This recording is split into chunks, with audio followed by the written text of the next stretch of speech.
advanced variation of this is you don't necessarily have to stop with the block and then catch the arm and then move to the side.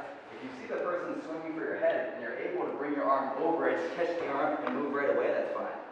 Anything that gets you basically making a T with his feet and overhooking his arm, hugging his waist here, you're good. You're in good shape. And now from here, lean the person forward slightly. I'm not only leaning him forward, I'm a little bit leaning him over his far foot. I'm kind of doing that.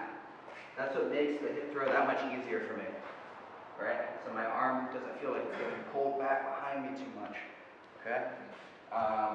Again, we're here, hands up. Don't forget, we're not starting from here.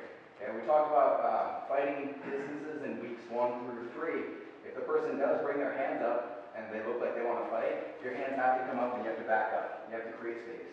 But if we're face to face and you don't want to instigate the confrontation, right? The person might just be asking what time it is and then moving on, and just keep your hands available. And that way if they do punch or try to grab you or whatever, your arms can block.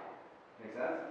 And then from the ground we just did maintaining the mount. So keep in mind when you're mounted, you always want, not always, there are times where you kind of hover above the person, but whether my hands are posted wide on the ground or I'm kind of hovering like this, maybe looking for a submission, I always want to keep my body curled forward a little bit.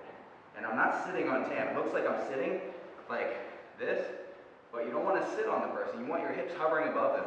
If you sit too much, it's going to be very easy for him to push you backwards, and you're not going to have time to react in time because there's no weight on your knees. So you want to distribute your weight on your knees more than your feet. So I lean forward so my weight's on my knees. So if he pushes me now, even without moving his hands, it's hard for him to move me. But if I sit on him and he pushes, my weight's already off.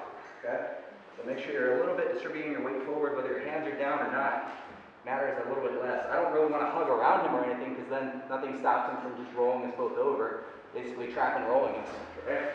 So make sure the hands are posted to avoid getting rolled up. And if he pushes the chest, so let's say you're down again, right? Sitting up tall, swimming one at a time. He pushes the hips, sitting up tall, peeling the wrists. Pushes the knees, right?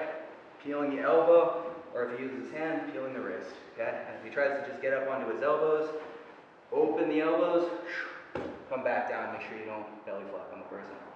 Make sense? So if you guys are super, super comfortable getting thrown, you can practice the full kind of series that we did then, blocking the punch, stepping to the side, throwing the person over, mounting, and then maintaining the mount. Or if not, it's your first class, don't get thrown today, because you haven't learned how to fall yet. So I would recommend just practicing, just picking up. Just lift the person up, balance them on your back, and then stop, go to the ground, practice everything we did on the mat. Cool? So let's switch up partners, grab your body tight, introduce yourself, make sure you know each other's names, and keep reviewing. We have plenty of time. If you guys need, call me around, call Chris me around. We're happy to answer any questions, okay? All right, let's give it a shot. 1, 2, 3. 1, 2, 3. Thank you.